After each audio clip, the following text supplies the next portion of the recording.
23rd of September, 2020. Today was the day we've all been waiting for. It was the delivery of the speech from the throne with the Liberal government that we've all been waiting for. And there's been so much hype around, especially considering we prorogued government and the democratic process and stayed committees.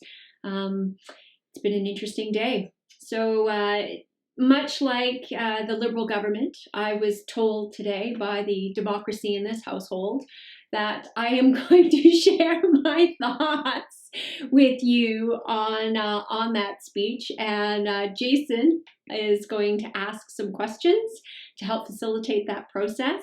It was really funny because coming down here when he came up the stairs and said, yeah, let's do a video, his comment was, bring your notebook. And I think my comment back was, if only I needed it. Anyway, I'm going to let him ask some questions, and hopefully we can provide you with some of my thoughts around today's speech from the throne. Well, see, this way I get to pick and prod and see how much reaction I can get out of you. It's a lot of fun. I don't even get in trouble for it. This is perfect. So first off, speech from the throne. What did you like? Was there anything in it? Well, there had to have been something. I mean, there must have been, there's in everything, there's, to be a little bipartisan on there, or nonpartisan, sorry. Was there anything in there that gave you a sense of hope for our government, for our politicians, for our elected individuals? This is not because it was the Liberal government that delivered this, but these are the same old promises. I think one of the commentators actually even picked up on this. She said there was 23 times the word continued was used. 23 times. So there was nothing new in this. This was old promises made anew. And again, and not to be facetious or to be hard, because this was a Liberal government that announced this and delivered this, but it was a waste of time. There was more promises and no plan, no action, no steps that were going to be taken, just uncontrolled spending. Okay, so you touched on spending. What was probably the most critical part of what we've seen for spending that flagged in your mind just as you saw it? It wasn't about the, oh my God, I can't believe we're doing this. They have a deficit of $343 billion. And they have no control on the spending. They haven't costed out half the things that they've proposed they're going to do. And it's promises that they've spoken of since 2015 that they still haven't delivered on. We just did my father's wisdom little video the other day. My dad said, you're a common everyday person one day, all of a sudden you're a politician and you know everything. This was a Trudeau's, I know everything and I'm going to be the answer and the solution. And yet we have a whole country. We have provinces, municipalities, and he's telling them what to do rather than allowing them to find creative and innovative solutions. It wasn't about the things that he proposed to spend the money on. He talked about affordable housing. He talked about, reducing homelessness. He talked about spending money on Black entrepreneurs, not entrepreneurs and small businesses, but Black entrepreneurs in particular.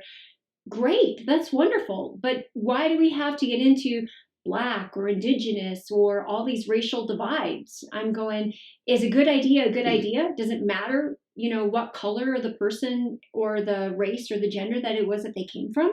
We should be, especially in a time like this, encouraging innovation, creative ideas and solutions. This is not about further dividing. There was nothing in there about unifying our country.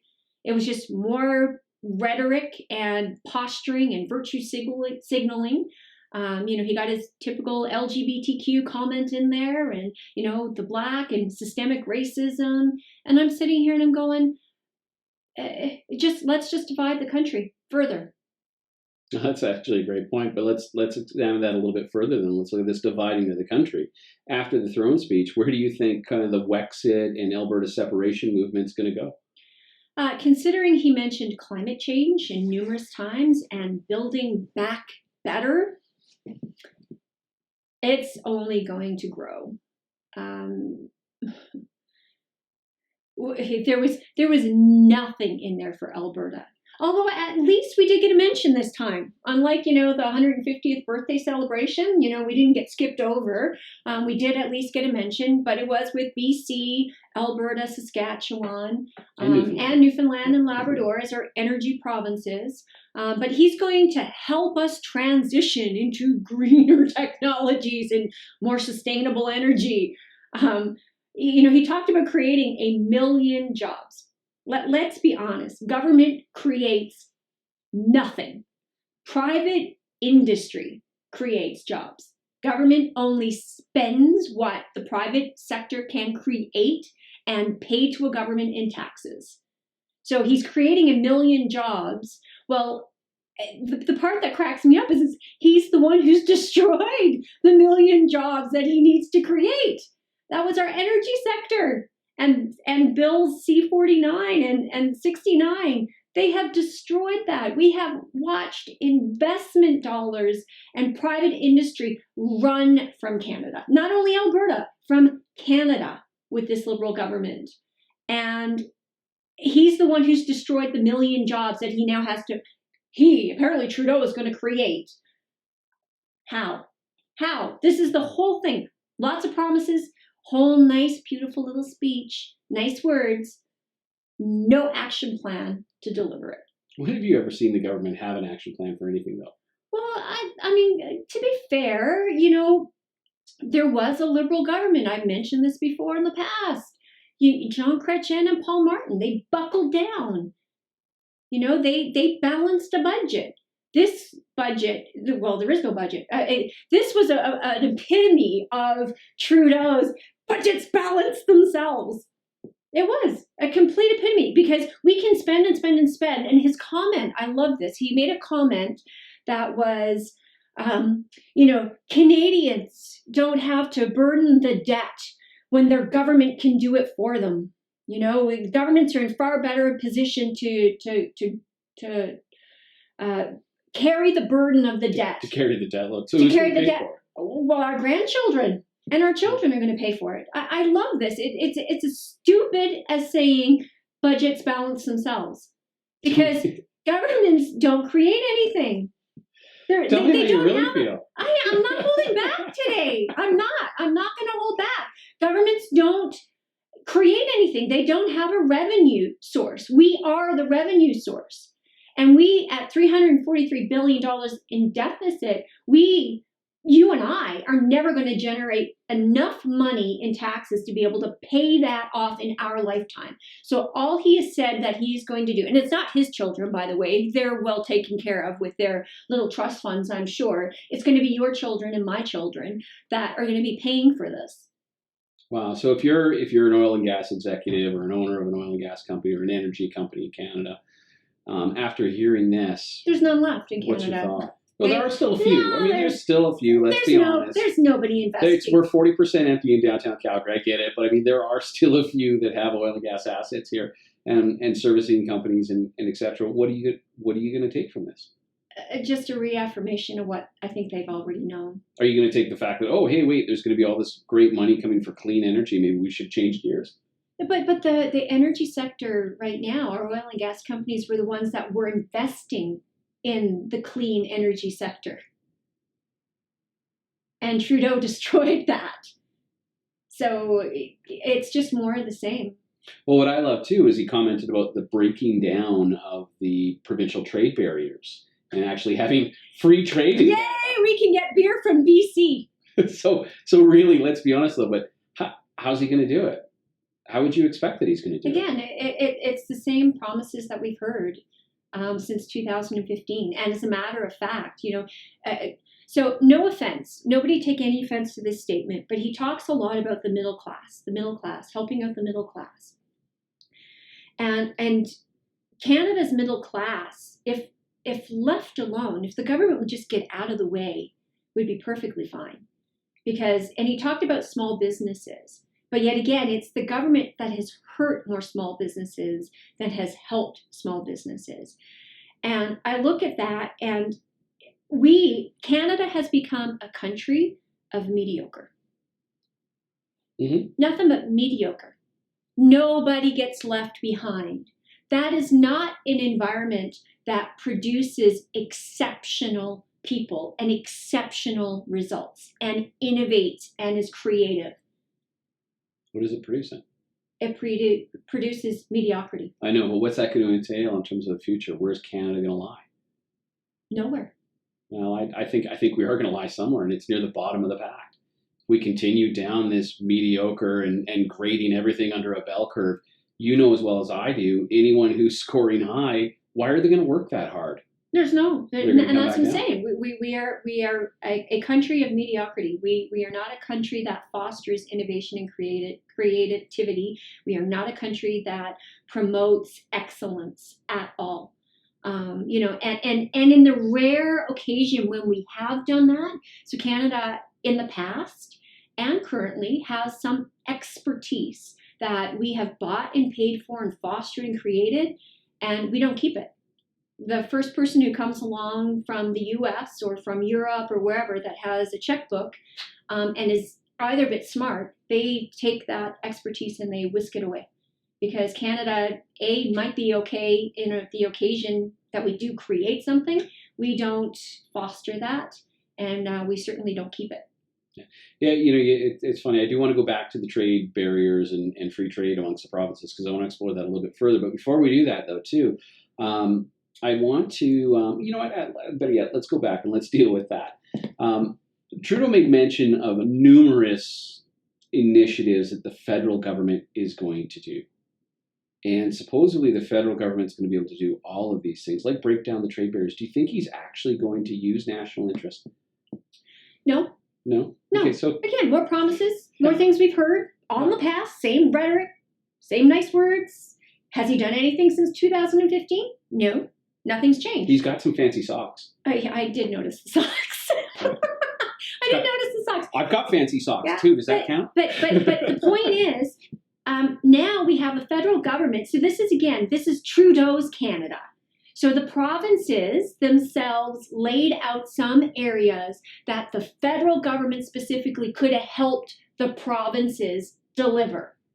And instead of saying, yes, we can help you with financing and the funding of those projects, what he said was, I'm going to interfere in what the province's jurisdiction actually is. It's not the federal government's jurisdiction for healthcare. But now if he wanted to help, he could have offered up more funding and allowed the provinces to administer it. But no, he didn't do that. So in other words, don't take the money from the provinces in the first place and let them deal with it. No, he's definitely going to take the money in the first place. So he's going to increase taxes and take it from the provinces, but give it back to them. No, he said that. He made it very clear. He is increasing taxes. I agree. Now, with the interest... So here's another thing. So wealthy people, what happens when you tax them too much? Leave. They leave. Yeah. They leave. Just leave. They just go, bye. Yeah. Somewhere else, and they leave, right? Yeah. And what did he say he was going to do today? He was going to place higher taxes on the wealthy. Mm. So the wealthy are the ones who create jobs.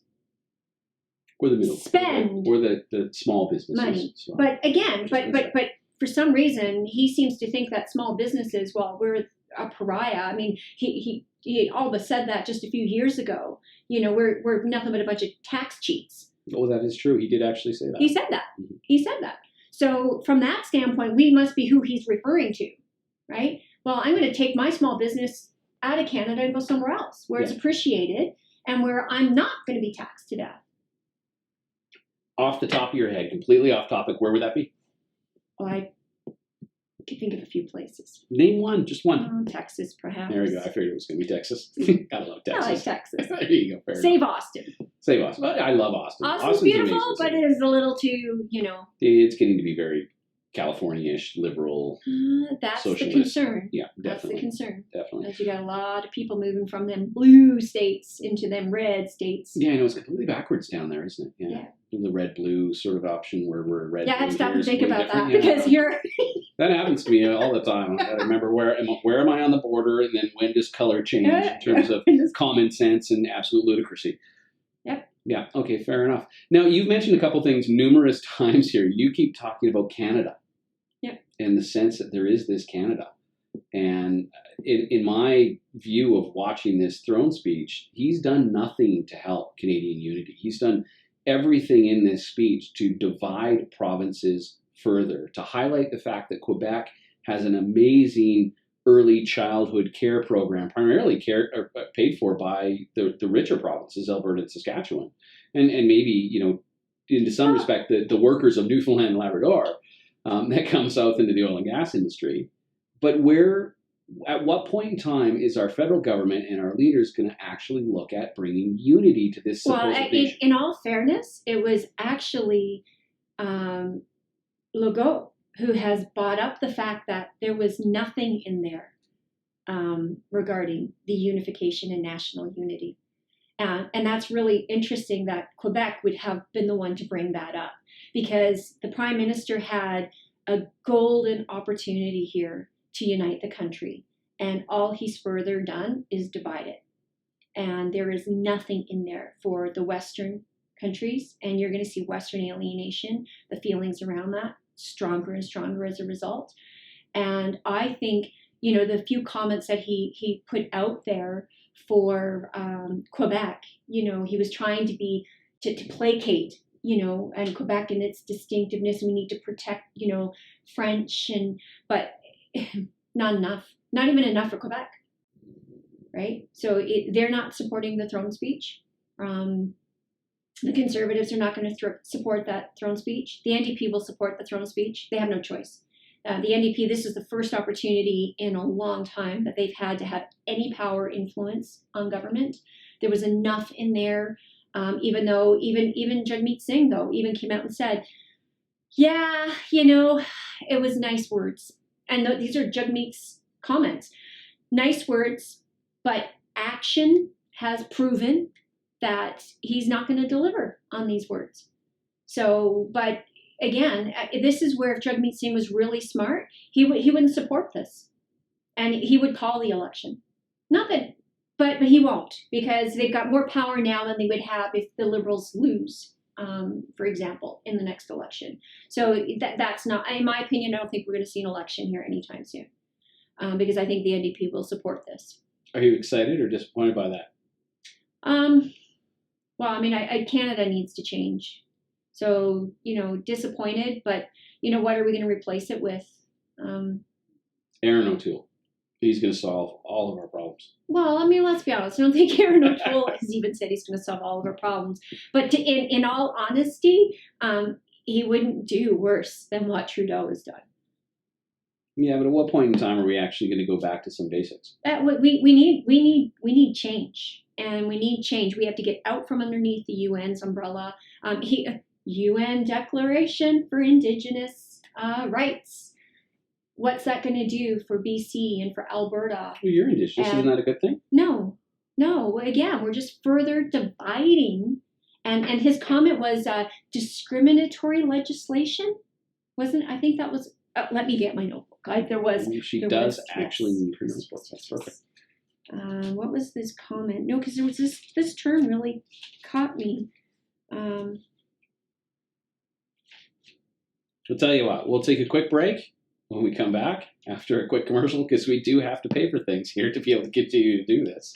We are taking time out of our every day. I got it. Distinction-based legislation. There you go. Distinction-based legislation. So he's just going to have more of it. Oh, yeah. There's going to be more distinction-based legislation. So creating more divide, more racial tension. So when I hear things like this, it's not about upholding law and order and rule of law. It's not one law for everybody. We're going to have different laws for people. Well, let's discuss that when we get back. You left with distinction-based legislation. Sure. What does it mean? Well, I think I mentioned quickly it means more separation, more segregation, more racial tension, everything else. More division. Yeah, Just more more division. There was nothing in there that brought the country together, but it was plenty in there to suggest that we were going to further divide the country. We'll get back to the throne speech in a little bit here too. But what's the end goal? Why do we want to be divided? Why does our federal government continue to push down policies of dividing not only municipalities from provinces, but provinces from provinces and provinces from the federal government? This is all about control. You're seeing the federal government assume more control and more power, not only from the provinces, but from the municipalities and from the people. I'm going, the government supposedly is the answer to all of our problems. But what people, and this is probably one of the things that concerned me the most. After the speech from the throne, one of the channels I was watching, a liberal strategist came on and he said, I just got an email from a friend of mine, single mom. And believe me, I get it. Moms have had a hard time, in particular, with this whole pandemic and COVID. And I can just imagine what a single parent, period, mom or dad, single parent would have to have dealt with. I mean, kids being out of school, trying to work, pay the bills. I'm not downplaying that at all. But her comment was, oh, I felt like I was being heard. And I'm sitting here and going, you know what? Shame on you. Shame on you. Because, fool me once, shame on me. But fool me twice, shame on you. Trudeau is playing the same strategy, the same game over and over again. This was a distraction from the WE scandal. Three ethics offenses. Promises that in 2015 he hasn't even come anywhere close to delivering. He got reelected, has done nothing since. Other than hide in his house and deal with the whole hide in his more personal days. Yeah. I need a personal day. I need more personal days. and here we are. And I sit back and I'm going, so he continually, like, shame on you for being fooled by this nonsense time and time and time again. But that's more of our society today. I mean, I remember seeing a meme. We talked about this a couple days back where it shows a picture of, 18-year-olds in 1943, or forgive me for getting the date wrong, but, rushing the beaches of Normandy on D-Day. And then it shows another picture of, a young millennial, probably in his 20s or something like that, hiding behind his desk chair as a result of COVID. I mean, you're seeing more and more of this fear-based, or I don't know if you want to call it safety culture. Somehow that has to change, but our federal government is not going to help that at all. No. So what are we going to do about it? Well, people have to start waking up to the fact that the Liberal government period, doesn't have the answers. You and I have the answer. We have to get the government out of the way. But it seems more and more now that millennials and the generations thereafter want more and more government. So Jagmeet Singh, he's complaining because the CERB is being reduced from $2,000 a month to $1,600 a month. Trudeau has been going on about he's creating 1 million new jobs. I'd like to know how he's going to create those 1 million new jobs, especially when he's going to continue the CERB, the CERB, up until 2021, the summer of. Because he says he's helping small businesses by doing that. Any small business I've talked to in this community can't find workers. Why can't they find workers? Because the youth are staying at home collecting $2,000 a month rather than going to work. How does that encourage productive citizens? We're seeing it in more and more communities. I mean, we've struggled ourselves in terms of the small businesses that we work with. Directly from them, they can't find workers. Nope. We can't find people to do jobs that we need to do. Able bodies, people out there able to do the work, and they are staying home because they can. They're making more money staying home, living off the government handout, than they are if they'd gone to work. And we have people abusing that system. And this is not me talking. This is people that I speak with in the community, business owners, who they come to work for a few weeks. And then they're like, oh, could you write me a note or this? Because now you don't have to, the same unemployment rules don't apply.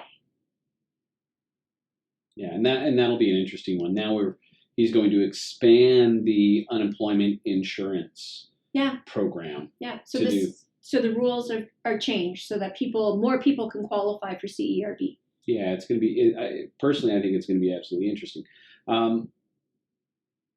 Obviously, you said you don't think the government's going to fall as a result of the throne speech. No. What do we have in store over the next couple of months? What's your gut reaction telling you? What's going to make you most annoyed, maybe? What makes me most annoyed is when all of the COVID started, we didn't wear masks, for example. Nobody wore masks. We were actually discouraged to wear masks. And we got through all of that, and the numbers weren't so bad. I mean, and don't get me wrong. They said 9,000 people in Canada have died, but when I do the numbers, 9,000 people out of 37 million, we're not even a percentage. That's not even a percent. So I mean, more people honestly have died from traffic accidents.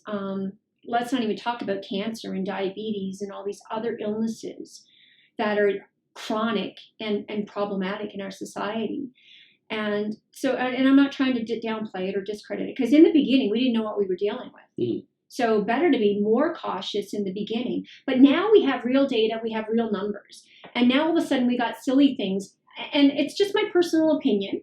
People think that by wearing a mask, they can help somebody. Wonderful, but not mandatory. So again, one of the comments, I love this, Trudeau in the throne speech was, until we find a vaccine. So what, for 2 years? SARS, there's no vaccine for SARS.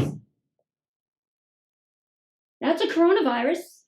There's still no vaccine. And don't come to me, with some slapped together solution sped through the process and think that you're going to inject me with a vaccine. And yet this seems to be the answer. We're going to go through whatever it takes, according to the Liberal government, until we have a vaccine. Well, what are you going to do? You're going to make it mandatory for everybody? I think you're jumping into the civil liberties aspect. I'm just saying. And I mean, in the throne speech, bringing it back to the throne speech, he did make comment on there, and correct me if I don't get the language correct, but to enable regions and municipalities to deal with the outbreak of the next kind of uptick in numbers, and in some places, like we've seen in Calgary, where you've got lockdowns, fundamentally lockdowns, or you've got archaic rules from the socialist mayor in Calgary pushing through masks, and businesses can't open, picking and choosing winners. I mean, we had an iconic business, the Ranchman's Club, for 50 years that has survived. So it survived the National Energy Plan under one Trudeau, and it got killed by the next one. And it got killed, obviously, by Nenshi. That was more Nenshi. I don't know. He's taken the lead from Trudeau. Let's be honest. Trudeau started down the path. Nenshi is a socialist. Trudeau started down the path, but anyway, he's always been a socialist. We're looking at the civil liberties and the lack or the loss of civil liberties. And in the throne speech, it was all over that, not only for us as individuals, but for provinces. Yeah, but people. This is the fallacy. People look at it and they go, but it's such a small inconvenience and it's such a small sacrifice that we could make. Well, there is no data or real science that shows that masks have any real impact. If it makes you feel better, if it makes you feel like you're more protected, then wonderful. I don't discourage anybody from wearing a mask. If you're comfortable and you're able and that's what you want to do, then be my guest. That's the beauty of living in a free society and living in a democracy. But we can't be forcing these types of measures on people who choose or are informed otherwise. So literally, where do we go from here? are we going to make the vaccine mandatory? And that's not such a small and minor inconvenience. Or maybe because the mass media and the propaganda machine, because that's exactly what most of our media is today, is nothing but propaganda. They are propagating, oh, vaccines are perfectly safe. That's not true either. There are huge risks. And for some people more than for others. But either way, there are risks. It's amazing how our government likes to prop up a solution, but doesn't share the downside or the other side of that. Well, I mean, let's jump in again. Let's ignore the fact that there's COVID and all these other things, and let's look at the government control, government spending. Government's going to fix it. Government is the be all and end all. It's going to create 1 million jobs. We're going to take away your civil liberties, your sense of security, we're going to take away your civil liberties and give you a sense of security. At some point in time, that has to either end, or where do we end up? No, the government can't give you security. That's the unfortunate part. People believe government can provide you with security until they realize that the government is their biggest threat. And the United States, the founders of the United States, when they wrote the Constitution, they knew that. Big government is the biggest threat to people, and you're seeing it now again and again and again. I'll put it up. I'll find a way to post it. The 10 big things in the Communist Manifesto, the things that they would do in order to control the population. And as you know very well, I've read a tremendous amount on communist countries and how they've gotten to where they got there. They didn't come out and say, hey, we're going to be a communist country by this time, and we're going to round people up, namely landlords, wealthy individuals, businesses, and we're going to have everything state-run. That's not how they start. They start with, it's for the common good. It's for the greater good. It's about wealth distribution so everybody can have equally. Well, the world is not created equal, and nor should it be created equally. And when you have deserts in some areas, and then you have rich, lush jungle in other areas, you have ocean in other areas, some places have fresh water, other places don't. The world is not equal, and neither are you and I, thank God. Imagine if everybody had exactly the same thing. But that's how they all end, with the government telling you what you can and cannot do, when you can and cannot do it. And we're seeing it already here in Canada. I did this months ago on Communist Canada. And people said, it can't happen here. And continue to believe that if you choose. And it may or it may not happen here. But whether it happens or happens here or doesn't happen here, it depends on us. It depends on us. Do we wake up and realize that we have given the government way too much power over our personal lives? And this is not about protection. We still have laws in this country that provide protection against criminal activity. But now we're letting them dictate our businesses. Who's allowed to be open? Who's an essential service and who's not? Mm-hmm. How you get to run your business? Well, you have to close so many tables. You have to maintain this much space. You have to do this. Specific things where the government is now telling people in their everyday life how they're going to live. And it's funny, we in Canada, people that are born and raised here, we don't see it. But we have many immigrants who have moved to this country to escape that nonsense in other countries, and they see it. They're speaking out about it. Which way are they voting, though? I don't know. Overwhelmingly? I don't know. And that's that. Let's jump on to, I've got 2 more topics that I want to ask you before we run out of time. The first one is firearms. I know it was only a short section in there, but it is very poignant as it relates to the Western provinces. I will encourage the municipalities to add greater restraints and on firearms, mm-hmm. and add to the restricted list. Again, it's an infringement upon civil liberties. The banning of handguns in municipalities, because I know Nenchi's looking at this in Calgary, and I'm sure there's other mayors. Oh, looking at Nenchi. it. So I had somebody ask me the other day on the Father's Wisdom video about these bubbles, these zones that Nenchi was creating. Nenchi, firearms is one thing. Nenchi also wants to have these anti-free speech zones. So you and I wouldn't be able to have this discussion because it's in proximity to a school or proximity to a public institution or a public space. I'm going, this is the problem with people today and with these organizations is they are silencing you. So the people who feel strongly about these things have no outlet anymore. I can't have the discussion because I'm not allowed, apparently. And I'm sitting going, well, where do you think that energy goes? Right? When people said, and I said this years and years ago with you, I said, you watch and you wait and you see violence, looting, all these things are going to ramp up. Look at the United States. It's ramped up. Yeah, I mean, when you take someone and you bottle up their ability to vent and get their frustrations out, eventually they're just going to explode. I mean, it's pure physics. Let's stick a reaction into a bottle and put a cap on it and see what happens. The bottle's going to explode. Yeah. So and that's primarily what you're seeing now. People can only handle so much. So, but I mean, I agree with you there.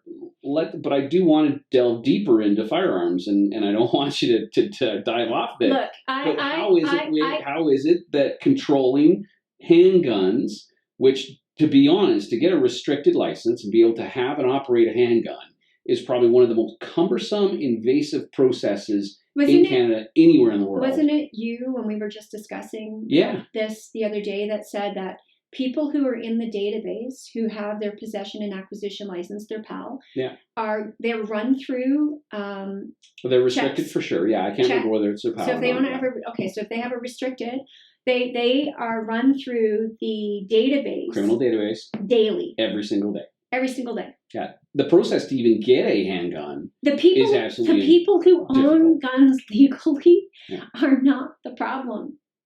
They're not the problem. So why they're are the ones it? Because it's again. I don't want to get into too much of this because people go, oh, here we go, conspiracy theorist. What a great way to discredit somebody who disagrees with what you might have to say today. It's call them a racist or a conspiracy theorist. Well, yeah, that's cancel culture. Right? That's the cancel culture. Forget it. We're already in the center of the right. But that's what communist countries do. I mean, the Germans figured this out. They had a weapons registry before they went around and confiscated everybody's guns. So the biggest threat to any government is its own people. There's a reason why Switzerland has it mandatory that everybody own a gun. And it's not to protect them from outside forces. It's to protect them from their own government. It's about keeping their own government honest. Very true. Right? Very true. So what does that tell you? Yeah, it tells us that our government here in Canada doesn't want us to... They don't want you to have the ability or the means to protect yourself or to challenge their authority. And government is force. Don't be confused about that. Anything government takes, it has to take from someone or something, and everything it does is an act of force. Okay, so the last thing I'm going to dig on... Frederick Bastiat was very good for that. I'm going to dig into today. Economics and kind of where we're going to be globally, where you see Canada going economically, where you see individuals. You are a chartered investment manager. You do, have a large group of clients that you manage. I know this is completely off of our topic, but I think it's poignant because the throne speech has economic impacts. And we're going to see markets do things today. We're going to see markets do things tomorrow when... we're going to see them when we find out whether or not there's going to be... Don't worry. Budgets balance themselves. Budgets are going to balance themselves. They can spend to oblivion, apparently, and it's a non-issue. Depression. Yeah, you think so? Yeah. Okay, we might disagree on this. I think they're going to figure something out, but depression, okay. Depression. What should we be concerned about then? Spending. spending individually, spending so no, I mean there's so many things coming to the forefront. We're brewing the perfect storm. Mm-hmm. We have a demographic issue which existed long before. Yeah, so COVID. Peter Zian and George Friedman are amazing reads as it relates to demographic issues and geopolitics. Yeah. Okay, so demographics. Yeah. So demographics, we have an aging population that are set to retire. So just from a straight demographic standpoint, what do people do when they retire? They spend the money that they've saved. Mm-hmm. So their savings typically has been put into stocks. Yeah. Stocks right now are way, way, way overvalued. The valuations make 0 sense. They're at all-time highs, make 0 sense. But you're seeing cracks now. You're seeing gold start to bubble up and prices going up there. That's because people they know what's coming, right? It's all hype, right? It's overinflated and it's all hype. So, but demographically, people start pulling their money out. This is their lifestyle now. This is the money that they save for years to spend. Okay, but wait, let me dig into this then, because isn't that a good thing? Because everyone talks about spending your way out of a recession. No, because they're spending less than they were spending in their earning years for the most part. And I think what they're spending it on too also changes. They're spending it on accommodations, food, and etc. They're not spending it on disposable items like at the mall. Well, find a mall that's really available to spend anything on right now. That's true. Okay, it's the Amazon mall of the world. Right? And so, demographically, that's huge. We've got spending and deficits that are out of control. And the government, the Liberal government, as much as they didn't want to admit it, they admitted it when they said they had to increase taxes. Mm. They know. And then you're looking at globally, you're seeing supply chain issues as a result of COVID.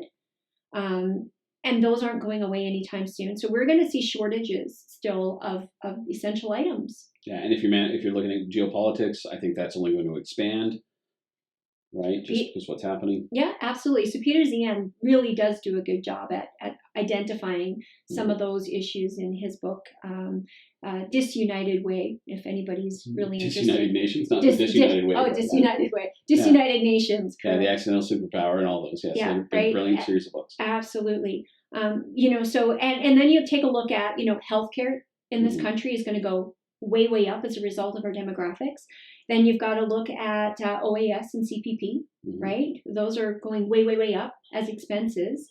So we have all of that happening at a time when, we've got mass unemployment, we've got mass uncertainty around the world, not only just in Canada, but around the world.